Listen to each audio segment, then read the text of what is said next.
Would you believe me if I told you there are more than 100 types of rock and roll? Don't worry, we're not going to talk about all of them today, but we're only going to talk about one, progressive rock, or prog rock for short.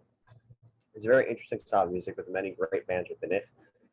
And before we begin, let me ask some of you, how many of you have ever felt bored after listening to the same genre of music for a while, or just looking for a new genre of music to listen to? Then prog rock might be for you. Give it a chance and you might find a new genre to explore, to listen to. And with that in mind, here's what to expect today. We're going to talk about the origins of prog rock and its unique identity, the different bands that dominated prog rock back when it first became popular, and then finally the state of prog rock today. Prog rock is definitely something that is hard to define, but we can start by looking at its origins. A 2011 article from Popular Music and Society emphasizes this even from the title. What makes prog rock music prog? A fan evaluation and the struggle to define prog rock. Its signature sound that differentiated it from the rest and put it on the map was the use of unexpected instruments in new, unexpected ways. But it wasn't just new instruments. A masterclass article from 2021 hits on the other part of prog rock, its lyrics. Most lyrics in a prog rock song are either written to give a strong message or to tell a story. A good example from this is the song 2112 by Rush. It tells the story of a man who discovers a guitar and presents it to the world overlords and tries to free its world from the grips of those overlords. It's a very interesting story, and I suggest that you check it out. And speaking of musicians, let's talk about some of the influential musicians from this genre.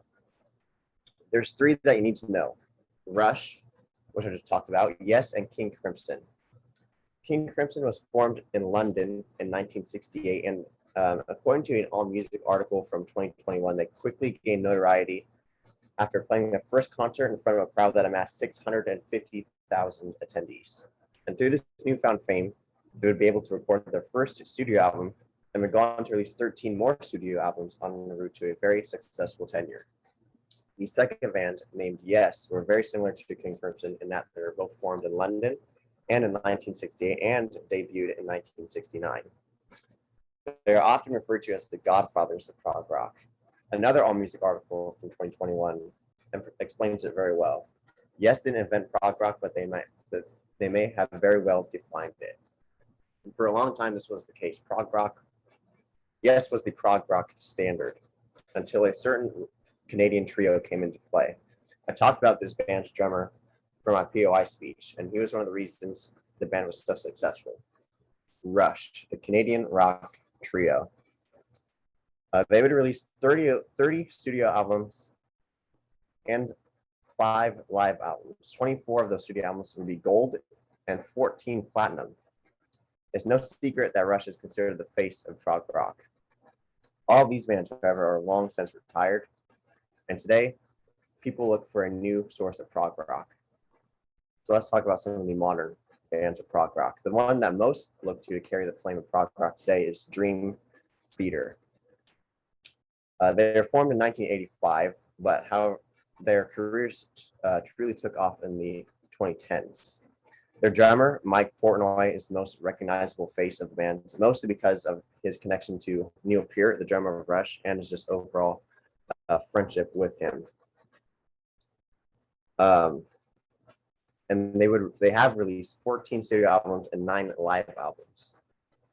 But despite of all the success and the connections to the old prog bands, prog rock fans today seem to be leaving the genre or just refuse to listen to the new era of prog rock. And oddly enough, this is because of bands like Dream Theater. Why? Because Dream Theater taps into the heavy metal side of music a bit too much for older prog rock fans. As prog rock's current great, Dream Theater influences many smaller bands, and these smaller bands use Dream Theater sounds, much to the displeasure of older prog rock fans. And it's a genre that's changed, and like it or hate it, Dream Theater is the new face of prog rock. And with all that in mind, let's go over what we just discussed.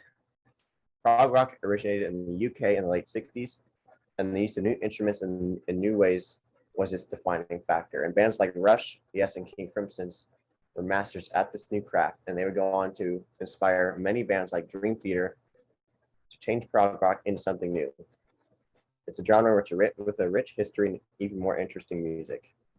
And if you ever find yourself looking for something new to listen to, give prog rock a try.